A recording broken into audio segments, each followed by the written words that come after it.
दोस्तों, क्या आपने कभी सोचा है कि आखिर सुख क्या है? क्यों हम हमेशा उन चीजों के लिए दुखी रहते हैं जो हमारे पास नहीं है, जबकि सच्ची खुशी तो उन्हीं चीजों में छिपी होती है जो हमारे पास अब भी हैं। हम अपनी आंखें खोलकर देखें तो पाएंगे कि हम जितने दुखी महसूस करते हैं उससे कहीं ज्यादा हमारे पास खुश होने की वजह है।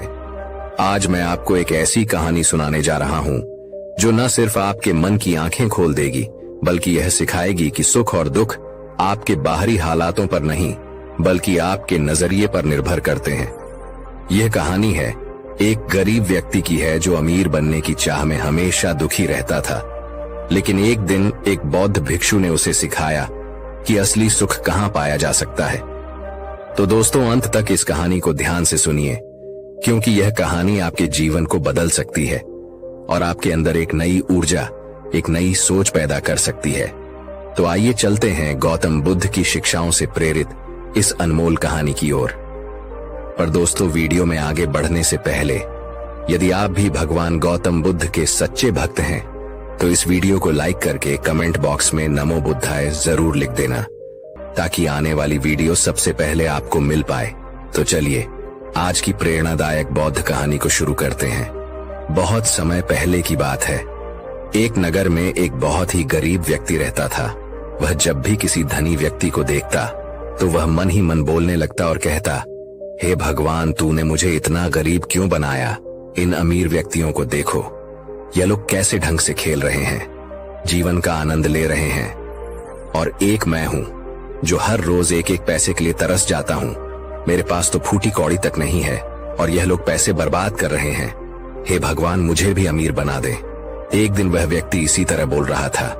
तभी उसके पास से एक बौद्ध भिक्षु गुजर रहे थे। उन भिक्षु ने उस गरीब व्यक्ति की सारी बातें सुन ली। फिर वह बौद्ध भिक्षु उस व्यक्ति से कहते हैं, क्या बात है भंते, तुम इतने परेशान क्यों हो? तुम इतने दुखी क्यों लग रहे हो?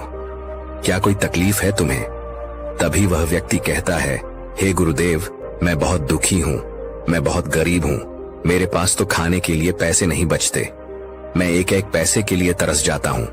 इस दुनिया में मेरा कोई नहीं, मैं सुखी होना चाहता हूं, मुझे सुखी होना है, मुझे अमीर होना है। हे गुरुवर, क्या आप मुझे कोई ऐसा उपाय बता सकते हैं जिससे मैं जल्द से जल्द अमीर हो जाऊं और मेरे पास किसी चीज की कोई कमी ना रहे? उस व्यक्ति की यह बात सुनकर बौद्ध भिक्षु ने उस व्यक्ति की तरफ ध्यान से देखा और फिर उस व्यक्ति को कहते हैं, भंते, तू मेरे साथ चल। इतना कहकर वह भिक्षु उस गरीब व्यक्ति को एक अमीर व्यक्ति के घर ले गए। उस अमीर के घर को देखकर उस गरीब व्यक्ति की आंखें फटी की फटी रह गई। उस गरीब व्यक्ति ने उन भिक्षु से कहा, हे गुरुवर, इतना अमीर होने के लिए तो मैं कुछ भी कर सकता हूं। यदि मेरे पास इतने पैसे हो तब तो क्या ही बात है, इस घर में तो कितना आनंद आता होगा। तभी वह भिक्षु मुस्कुराने लगे और उस गरीब व्यक्ति से कहते हैं, इसलिए तो मैं तुम्हें यहां पर लाया हूं। इतना कहते हुए भिक्षु उस व्यक्ति को उस घर के मालिक के पास ले जाते हैं और उस अमीर व्यक्ति से कहते हैं, तुम्हारे पास तो इतनी धन दौलत है, इतना आलीशान घर और सारे ऐशो आराम है, क्या तुम सुखी हो? तभी वह व्यक्ति जरा सा मायूस होकर उन बौद्ध भिक्षु से कहता है, हे गुरुवर, कैसा सुख केवल धन दौलत होने से सुख तो नहीं आ जाता। मैं तो जन्म से ही अंधा हूं और एक अंधे के जीवन में सुख कैसे हो सकता है? सुखी तो वे लोग हैं जिनके पास आंखें हैं, जो लोग इस संसार को देख पा रहे हैं, इसकी खूबसूरती को आंख भर के निहार पा रहे हैं। हे गुरुवर, मैं तो बस इतना ही चाहता हूं कि केवल मुझे कुछ पलों के लिए ही सही, लेकिन इस संसार को देखने का अवसर प्राप्त हो। मैं कम से कम एक बार अपने माता पिता, अपने रिश्तेदारों को देख सकूं, और इसके लिए चाहे मुझसे मेरी कोई पूरी दौलत ही क्यों ना ले ले, मैं देने के लिए तैयार हूं। मैं इतना दुखी हूं जितना दुखी और कोई नहीं हो सकता। हे ईश्वर, आपने मुझे अंधा क्यों बनाया? तभी उन बौद्ध भिक्षु ने उस गरीब व्यक्ति की ओर इशारा करते हुए कहा, तुम्हारे पास एक बहुत बड़ा अवसर है।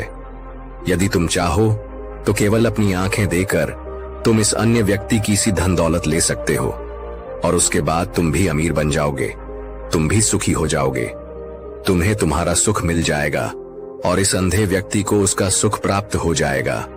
तभी वह गरीब व्यक्ति कहता है, नहीं नहीं गुरुवर, आप यह क्या कह रहे हैं? बिना आंखों के मैं अमीर होकर क्या करूंगा? नहीं गुरुवर, मैं अपनी आंखें नहीं दूंगा। तभी वह बौद्ध भिक्षु उस गरीब व्यक्ति से कहते हैं, एक बार फिर से सोच लो, इतना अच्छा अवसर तुम्हें दोबारा नहीं मिल पाएगा। तभी वह गरीब व्यक्ति कहता है, यदि आपके पास कोई और मार्ग है तो बताइए, अन्यथा मैं अपने घर चलता हूँ। तभी वह भिक्षु उस व्यक्ति से कहते हैं, ठीक है, यदि तुम अपनी आंखें नहीं देना चाहते तो कोई बात नहीं, हम कोई और रास्ता निकाल लेते हैं। तभी वह बौद्ध भिक्षु उस व्यक्ति का हाथ पकड़कर उसे एक और धनी व्यक्ति के घर ले जाता है। इस धनी व्यक्ति का घर पहले वाले धनी व्यक्ति से और भी ज्यादा विशाल था। यह देखकर वह गरीब व्यक्ति कहता है, अरे इतना आलीशान घर मैंने आज तक नहीं देखा था। तभी वह बौद्ध भिक्षु उस गरीब व्यक्ति को उस धनी व्यक्ति के पास ले जाते हैं और उस धनी व्यक्ति से कहते हैं, आप तो बहुत सुखी होंगे, आपके पास इतना आलीशान घर है, इतनी धन दौलत है, सारे ऐसो आराम है, आपको तो किसी चीज की कोई कमी नहीं, आप अवश्य ही बहुत सुखी होंगे। तभी वह धनी व्यक्ति मायूस होकर उन बौद्ध भिक्षु से कहता है, आप यह कैसी बातें कर रहे हैं? आप तो जानते हैं कि मेरे दोनों हाथ काम नहीं करते, मैं अपाहिज हूँ। यह जो इतनी धन दौलत आप देख रहे हैं, इन्हें देकर भी मैं अपने हाथ वापस नहीं ला सकता, तो ऐसे में यह धन दौलत मेरे किस काम की? इससे तो अच्छा होता कि ईश्वर ने भले ही मुझे गरीब बनाया होता, लेकिन कम से कम मेरे दोनों हाथ मुझे सही दे देता। न जाने भगवान ने मुझे क्यों अपाहिज बना दिया। जितना दुखी मैं हूँ उतना दुखी और कोई नहीं होगा। तभी एक बार फिर उन बौद्ध भिक्षु ने उस गरीब व्यक्ति की ओर इशारा करते हुए कहा, भंते, तुम्हारे पास एक और मौका है, यदि तुम चाहो तो अपने दोनों हाथ देकर इस अमीर व्यक्ति की सारी धन दौलत ले सकते हो। क्या कहते हो? क्या तुम तैयार हो? और अब की बार तो तुम्हें आंखें भी नहीं देनी होंगी, तुम्हारी आंखें तुम्हारे साथ ही रहेंगी। तभी वह गरीब व्यक्ति उन बौद्ध भिक्षु से कहता है, अरे मां महाराज, आप यह क्या कह रहे हैं? एक अपाहिज होकर मैं इस धन दौलत का क्या करूंगा? क्या आपके पास कोई ऐसा अमीर व्यक्ति नहीं है जिसका पूरा शरीर भी स्वस्थ हो और उसके पास बेशुमार धन दौलत भी हो? तभी वह बौद्ध भिक्षु उस व्यक्ति का हाथ पकड़ करके उसे तीसरे अमीर व्यक्ति के पास ले जाते हैं। उस अमीर व्यक्ति के पास उसका अपना महल था। यह देखकर वह गरीब व्यक्ति उन बौद्ध भिक्षु से कहता है, हे गुरुवर, यह तो अवश्य ही बहुत सुखी होगा, इसके पास तो इतना आलीशान महल है, इसके पास तो इतनी सारी धन दौलत है, यह अवश्य ही बहुत खुश रहते होंगे, इनका जीवन तो आनंद में होगा।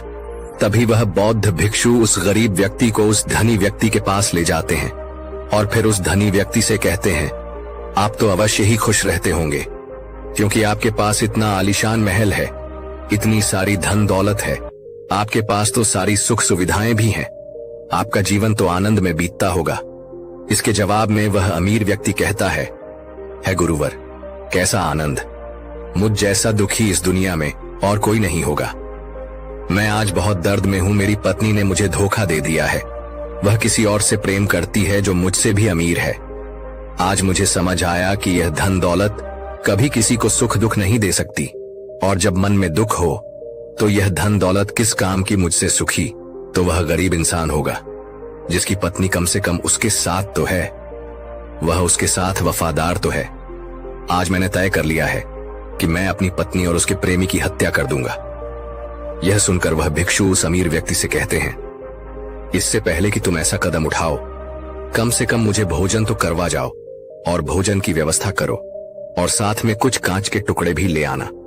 वह धनी व्यक्ति सभी साधु संतों का बहुत आदर करता, इसलिए वह उन बौद्ध भिक्षु की बात मान जाता है, लेकिन वह मिला देते हैं और उससे कहते हैं, लो अब तुम इसे खा सकते हो। वह अमीर व्यक्ति अचंभित हो गया और उन बौद्ध भिक्षु से कहता है, हे गुरुवर, आप यह क्या कह रहे हैं? इस खाने में तो कांच के टुकड़े आपने मिलाए हैं, इस भोजन को मैं कैसे खा सकता हूँ?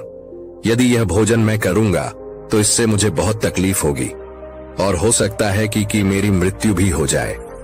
तभी वह भिक्षु मुस्कुराने लगे और उस अमीर व्यक्ति से कहते हैं, तुम्हें यह बात तो समझ में आ गई, लेकिन तुम्हें यह बात नहीं समझ में आती कि अगर इस भोजन को खाना है तो इस भोजन के कांच के टुकड़ों को तुम्हें निकालकर अलग करना ही होगा, तभी यह भोजन तुम्हारे खाने योग्य बनेगा और तब यह भोजन तुम्हें कोई तकलीफ नहीं देने वाला, बल्कि तुम्हें सुख ही प्रदान करेगा।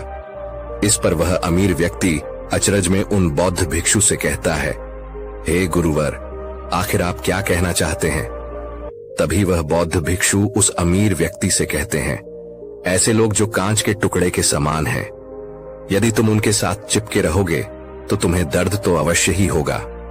जिस प्रकार यह कांच का टुकड़ा मिला हुआ भोजन तुम्हें दर्द प्रदान करेगा, इसीलिए इसका समाधान तो यही है कि तुम इन कांच के टुकड़ों को भोजन से अलग कर दो और जो है उस पर ध्यान दो, अर्थात कि तुम उन लोगों को भूल जाओ जो तुम्हारे जीवन में नहीं है और उन लोगों पर ध्यान दो जो इस समय तुम्हारे साथ है, जैसे कि तुम्हारी पुत्री। वह भी तो तुम्हारे प्यार की भूखी है। क्या तुम्हारा यह कर्तव्य नहीं है कि तुम उसका ख्याल रखो, उसकी परवरिश करो? आगे भिक्षु उस अमीर व्यक्ति से कहते हैं, सुख तो तुम्हारे पास ही है, बस इन कांच के टुकड़ों को, अर्थात अपनी पत्नी और उसके प्रेमी की हत्या करने का यह विचार अपने मन से निकाल दो था। यह कांच के टुकड़ों से मिला हुआ भोजन के समान ही होगा और इसका परिणाम भी बहुत भयानक होगा। वह भिक्षु इतना कहकर शांत हो गए और समझ में आ गई। उन्होंने तुरंत ही उन बौद्ध भिक्षु के चरण छुए और वह अमीर व्यक्ति कहने लगा, हे गुरुवर, आपने मुझे पाप करने से बचा लिया है। मैं आपका बहुत बहुत आभारी हूं। उसके बाद वह भिक्षु उस गरीब व्यक्ति को लेकर आगे की ओर निकल जाता है। तभी रास्ते में वह गरीब व्यक्ति उन भिक्षु से कहता है, हे गुरुवर, क्या इस दुनिया में ऐसा कोई नहीं है जो सुखी हो? तब वह भिक्षु उस गरीब व्यक्ति से कहते हैं, भंते, आखिर तुम सुखी क्यों नहीं हो? इस पर वह गरीब व्यक्ति कुछ देर के लिए सोच विचार करता है, लेकिन उसके पास कोई जवाब नहीं होता। तभी वह बौद्ध भिक्षु उस गरीब व्यक्ति से कहते हैं, क्योंकि तुम्हें वह चाहिए जो तुम्हारे पास नहीं है। तुम्हारे पास धन नहीं है और तुम्हें धन चाहिए। अमीर होना चाहते हो। तुम्हें लगता है कि वह तुम्हें सुख देगा, लेकिन तुम इस वास्तविकता को भी भूल रहे हो कि बाद में तुम्हें दुख भी वही देगा। जैसे कि जब हम पहले एक अमीर व्यक्ति के पास पहुंचे थे तो उसके पास आंखें नहीं थी। उसके पास जो नहीं था वह उसके लिए बिलक रहा था, जबकि उसके पास तो बेशुमार धन दौलत थी और उसका पूरा शरीर भी पूरी तरह से स्वस्थ था, लेकिन उसका ध्यान उस पर नहीं था। वह उसे छोड़कर उन चीजों के पीछे भाग रहा था जो उसके पास नहीं थी। इसी तरह से दूसरे अमीर व्यक्ति के पास आंखें थीं, धन दौलत भी थी, लेकिन हाथ नहीं थे। इसी प्रकार जो चीज उसके के पास थी वह उसका आनंद नहीं ले रहा था, बल्कि वह तो इस दुख में था कि उसके पास उसके हाथ नहीं है। और ठीक इसी प्रकार से तीसरा अमीर व्यक्ति भी दुखी था, क्योंकि उसके पास तो धन दौलत भी थी, ऐशो आराम भी था और उसके पास तो उसका पूरा शरीर भी था। वह पूरी तरह से स्वस्थ और तंदुरुस्त भी था, लेकिन फिर भी वह दर्द में था, क्योंकि उसे उसकी पत्नी ने धोखा दे दिया था, जो उसकी कभी हो ही नहीं सकती थी। जो स्त्री केवल धन के लिए किसी और के साथ भाग जाए, क्या वह उसका साथ कभी दे सकती थी? नहीं।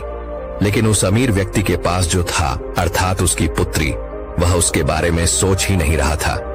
आगे वह भिक्षु उस गरीब व्यक्ति से कहते हैं, अमीर गरीब होने से दुख और सुख का कोई मतलब नहीं होता। अमीर हो या गरीब, हमारे दुखी होने का एकमात्र कारण यही होता है कि हम हमेशा उन चीजों के पीछे भागते रहते हैं जो हमारे पास है ही नहीं, और जो वर्तमान में हमारे पास है हम उस पर ध्यान ही नहीं देते और ना ही उसका आनंद ले पाते हैं। हम तो केवल भविष्य में घूमते रहते हैं, भूतकाल में अटके रह जाते हैं, और ये सारी गलतियां हम वर्तमान की जमीन पर करते हैं। और यही कारण है कि तुम कभी आनंदित हो ही नहीं पाते, तुम कभी खुश नहीं रह पाते, क्योंकि जो आनंद का समय है, अर्थात वर्तमान का समय, वह तो यूं ही नष्ट हो जाता है। तभी आगे वह भिक्षु उस गरीब व्यक्ति की ओर इशारा करते हुए कहते हैं, भंते, तुम मुझे यह बताओ, क्या तुम्हारे पास उन तीनों अमीर व्यक्तियों के दुखों में से कोई एक भी दुख है? तभी वह गरीब व्यक्ति सोच विचार कर केवल अपने आज पर ध्यान दो और अपने कर्म पर मन लगाकर करो। इतना कहकर वह भिक्षु शांत हो गए और गरीब व्यक्ति को भी उन बौद्ध भिक्षु की बात अच्छी तरह से समझ में आ चुकी थी। वह यह समझ चुका था कि अब से उसे अपने वर्तमान पर ध्यान देना है, उसे अपने वर्तमान को सुधारना है। उसके बाद उस गरीब व्यक्ति ने उन बौद्ध भिक्षु को प्रणाम किया और वापस अपने घर लौट गया। अब से वह गरीब व्यक्ति यह सोचकर